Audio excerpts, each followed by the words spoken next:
আল্লাহকে সেজদা দেয়, সূর্য আল্লাহকে সেজদা দেয়, চাঁদ আল্লাহকে সেজদা দেয়।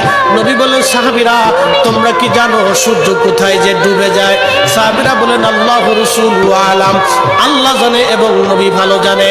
আল্লাহ নবী বললেন সাহাবীরা রে, সূর্য যেতে যেতে আরশে মুআল্লার নিচে যায় আল্লাহকে সেজদা দিয়া সুবহানা রাব্বিল আলা বলে সূর্য পড়তে থাকে, আর সুবহানা রাব্বিল আলা বলে সূর্য তাসবিহ পড়তে থাকে, আর বলে হে রব আপনি যদি অনুমতি দেন পৃথিবীবাসীর জন্য আবার আলো নিয়ে ফিরে যাব, আর অনুমতি যদি না দেন আমি আপনার কুদরতি কদমে সেজদায় পড়ে পড়ে কাঁদতে থাকবো।